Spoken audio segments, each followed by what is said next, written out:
Hi. അപ്പോൾ ബാക്കി വിശേഷം പറയാം അല്ലേ? അങ്ങനെ ഞാനും അവളും കൂടെ നേരെ പോയത് വെട്ടേടേക്കാണ്. നല്ല തിരക്കും കാര്യങ്ങളൊക്കെ ഉള്ളതുകൊണ്ട് കുറേ ദൂരം ബ്ലോക്കിൽ കിടന്നു. എന്നിട്ട് രക്ഷയില്ലെന്ന് കണ്ടപ്പോൾ കുറേ ബാക്കിലായിട്ട് ഞങ്ങൾ വണ്ടി വെച്ചിട്ട് നടന്നാണ് വെട്ടേടി തന്നത്.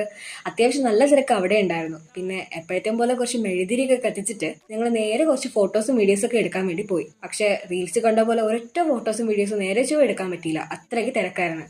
പിന്നെ കിട്ടിയ ഫോട്ടോസും വീഡിയോസൊക്കെ എടുത്തിട്ട് ഞങ്ങൾ നേരെ ബാക്കിലോട്ട് പോയി. പള്ളിയുടെ ബാക്ക് വ്യൂ അടിപൊളിയാണ്. പിന്നെ അവിടെ ഒരു വടംവലി മത്സരം നടക്കുന്നുണ്ടായിരുന്നു. ഞങ്ങൾ കുറച്ചു നേരം അതൊക്കെ നിന്ന് കണ്ടിട്ട് നേരെ കടലിലോട്ട് പോയി. രാത്രി നല്ല രസമാണല്ലോ കടൽ കാണാൻ. പിന്നെ ഇരുട്ടായതുകൊണ്ട് അതിൻ്റെ ഫോട്ടോസൊന്നും എടുക്കാൻ പറ്റിയില്ല. പിന്നെ തിരിച്ചു വരുമ്പോൾ വൈറലായ ഒരു സാധനം കണ്ടു, ബൺമസ്ക. അങ്ങനെ ഞങ്ങൾ രണ്ടുപേരും കൂടെ ഒരെണ്ണം വാങ്ങിച്ച് ട്രൈ ചെയ്തു. എനിക്ക് പ്രത്യേകിച്ച് ടേസ്റ്റ് ഒന്നും തോന്നിയില്ല, ഒരു സാധാ ക്രീം ബണ്ണ് കഴിക്കും പോലെ തോന്നിയുള്ളൂ. പിന്നെ ഞങ്ങളൊരു പാനിപ്പൂരി വാങ്ങിച്ചു, അതും കഴിച്ച് തിരിച്ചു വരുമ്പോൾ ഒരു കടയിൽ നല്ല തിരക്ക് കണ്ടു. നോക്കിയപ്പോൾ മറ്റേ ഈ പൊട്ടറ്റോ വെച്ചിട്ടുള്ള സാധനമാണ്. അതുമാത്രമല്ല കോളിഫ്ലവർ അങ്ങനെ എല്ലാം ഉണ്ട്. പക്ഷെ എൻ്റെ അനിയത്തിക്ക് കുറച്ചുകൂടെ ഇഷ്ടം പൊട്ടറ്റോ ആണ്. അങ്ങനെ അവൾ അതൊരെണ്ണം വാങ്ങിച്ച് ട്രൈ ചെയ്തു. അതും കഴിച്ചിട്ട് തിരിച്ച് നടന്നപ്പോൾ എൻ്റെ കണ്ണ് നേരെ പോയത് കമ്മലിൻ്റെ ആ സെക്ഷനിലോട്ടാണ്. അടിപൊളി വെറൈറ്റി കമ്മലുകൾ അവിടെ ഉണ്ടായിരുന്നു. പക്ഷെ ഞാനൊന്നും വാങ്ങിച്ചില്ല.